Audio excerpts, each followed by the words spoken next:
तो चलिए आज बात करते हैं। जैसा कि हम सभी लोग जानते हैं, जो बांकीपुर का चुनाव का रिजल्ट था वो आ चुका है। हालांकि वीडियो मैं एक दिन लेट बना रहा हूं, और वीडियो इसलिए लेट बना रहा हूं कि थोड़ा समय समय नहीं निकाल पा रहा था। जैसा कि हमने इस एक वीडियो के माध्यम से आप लोगों को बताया था कि क्या बीजेपी अपना वर्चस्व बचा पाएगी, यानी कि जो वहां की एक दशकों से उसकी जो बादशाहत थी, क्या वो प्रशांत किशोर जी उसे हटा पाएंगे, या फिर अपना जो एक नया वो अपना चेहरा जो था वो अस्तित्व में ला पाएंगे, ये एक सवाल था।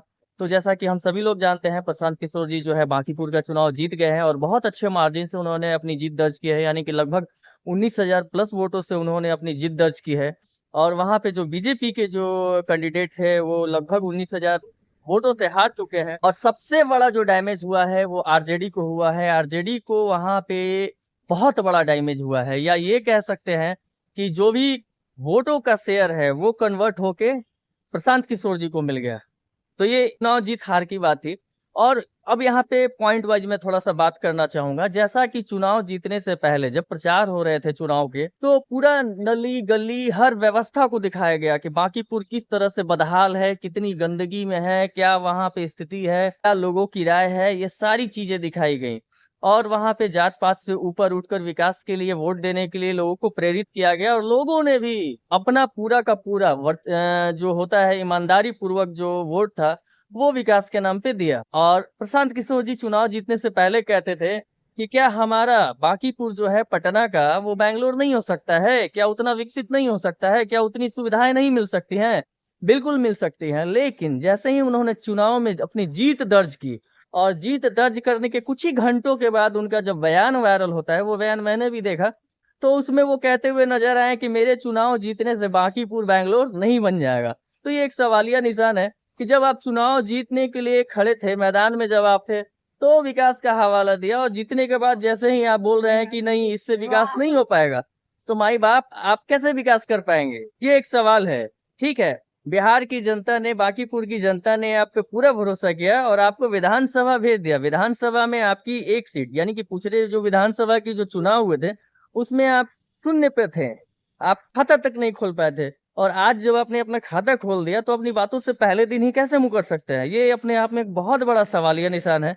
तो इस पे मुझे लगता है कि उनको आत्ममंथन के साथ जवाब देना चाहिए कि आप जो भी बोल रहे हैं उसका पूरा का पूरा रिव्यू उनके दिमाग में होना चाहिए। हालांकि वो इतने दिमाग से कमजोर व्यक्ति तो है नहीं, बहुत प्रबल, क्योंकि रणनीतिकार हैं, इसलिए बहुत सारे लोगों को उन्होंने चुनाव में जीत दर्ज करवाई है, क्योंकि वो खास करके चुनाव रणनीतिकार हैं।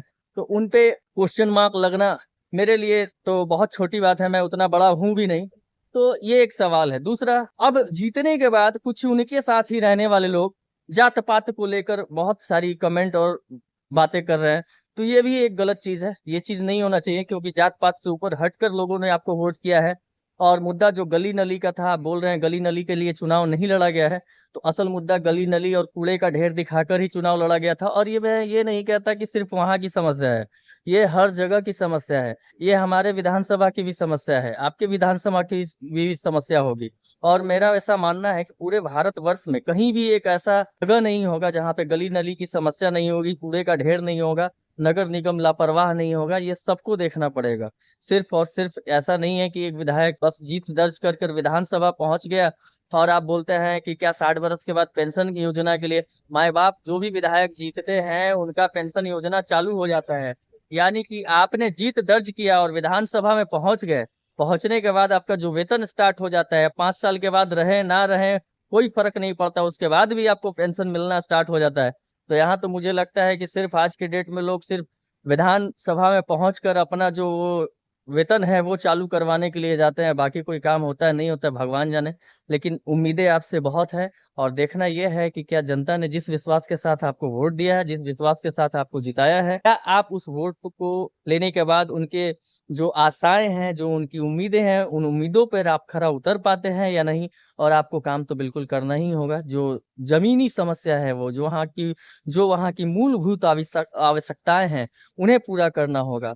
और रही बात, आप विधानसभा में बहुत सारे ऐसे प्रश्न उठाएंगे जो सरकार को अपने दायित्व के साथ निभाने चाहिए। आपसे यही उम्मीद है कि आप बिहार राज्य के विकास के लिए बातें करें, और विकास का जो अपने एक एजेंडा सेट किया था 2025 चुनाव में, उसी को आधार बनाते हुए आगे भी आप अपनी रणनीति को लेकर चले। और इसमें कहीं भी संशय नहीं होना चाहिए कि कहीं कोई दिक्कत हो। यानी जनता ने आप पे जो भरोसा किया है वो आगे भी बना रहे, मैं यही चाहता हूँ। तो जीत की आपको बहुत बहुत बधाई मेरे इन शब्दों के साथ। और मेरे दोस्त लोग जो मुझे ये वीडियो देख रहे हैं, अगर आपको ये वीडियो अच्छा लगा हो तो अपने मित्रों के साथ जरूर साझा कीजिएगा। तब तक के लिए आप मुझे आज्ञा दीजिए। जय भारत।